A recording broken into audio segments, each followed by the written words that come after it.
The Prison Experience, Chapter 7, Fish Tank. So the day arrived when I left Pike County Jail for classification. A few others went with me, 2 other inmates that I had not met. I hadn't seen daylight in some time, and the once familiar highway seemed strange to me. One of the first things that happened was we stopped at a gas station and a pack of cigarettes was purchased.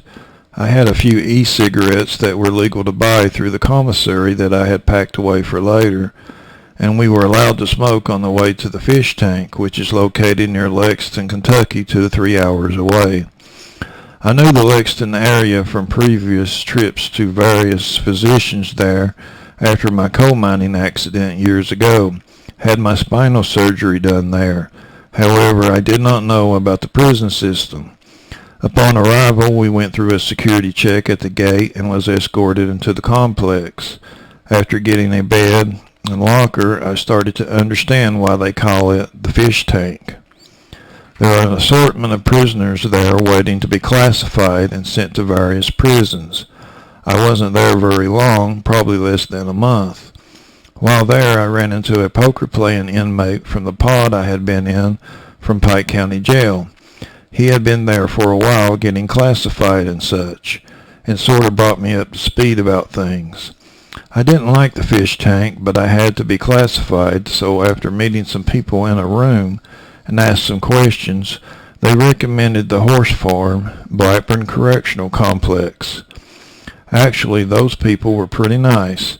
I knew nothing about Blackburn, although I had rode a horse before. Blackburn is where I would do the majority of my time. Upon arrival at the fish tank, everything I brought from jail was gone through by the guards. I didn't bring a lot, some papers and e-cigs and things. My things were separated into 2 piles, things I could keep and the things I could not keep. The e-cigs and most of my notes went into the things I could not keep. Also, I got my first haircut under protest. I had not cut my hair since my wife Sandy passed away in 2011, so very long and straight it was. The first haircut was awful. I ended up with a near to the scalp shaven head, but one has to follow the rules and try to get along with everyone. The fish tank was a pretty loud place to be, a lot of inmates and things going on. I had no real trouble while there, no one really bothered me to speak of. Losing my hair was the worst of it there for me. We could go outside at times and walk to a few different buildings, a chow hall, a canteen building, a rec room building, which I did for the short period of time I was there. I wrote Mom and Dad a few letters and mailed to let them know what had happened and ask about Joe, how was he doing and such. Since being shipped to the fish tank and then heading to the horse farm near Lexington, I knew getting visits from Mom, Dad, and Joe would probably not happen regularly like they did while at Pike County Jail. Joe got to see me on Saturdays through a security glass phone booth. I always told him I loved him. I don't know if he ever understood what had happened.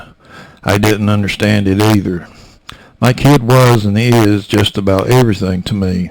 I drove him to school when he started at Elkhorn City Elementary, and picked him up every day afterwards. Elkhorn City Elementary School was excellent. I give it very high marks. Joe was in a classroom with other kids with different disabilities. I got to know most of them somewhat by dropping Joe off every day. I liked the teacher and the aides. Joe had an aide named Barbie, nice-looking female with dark hair. I was glad he went to school there. The classroom was full of toys, activities, and technology. The aides were good, and the drive wasn't too bad either. Getting Joe into the proper school was important to Sandy and I to start with. We had no money to move on, but the school was good. The teacher and the aides had their hands full with a variety of kids with disabilities there. They did good work. I can never thank them enough. Losing Joe's mom, Sandy, on the evening of Halloween 2011 was the worst time of my life. I've been through some bad times before, but this came out of nowhere. I wasn't expecting it and wasn't prepared. Sandy and I started dating when we were about 13. We met at Feds Creek High School, graduated together. I was there for her when her mother was shot and killed when I was 17. She was there for me during my recovery from spinal surgery. We went through everything together. She was with me when Stover, our friend Steve, was shot and killed. She was one of the best, a blue-eyed Pisces, an angel of a person. Now that I'm going to the state farm, so to speak, Joe would have to get along without me. At least I had Roger and Rosie to take care of him. Joe graduated from Elkhorn City Elementary and started East Ridge High School, where he was attending during this time period. I didn't like the school for a variety of reasons. On to Blackburn.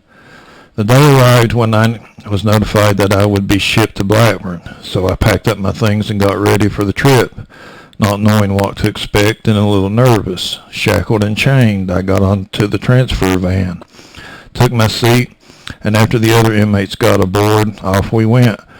I looked out the window and surveyed the area on the trip, and the guard up front turned on the radio. 2 songs I remember. One of them was a song by Johnny Cash, Ring of Fire. I had not heard it in many years, and it got stuck in my head for a while. Funny song.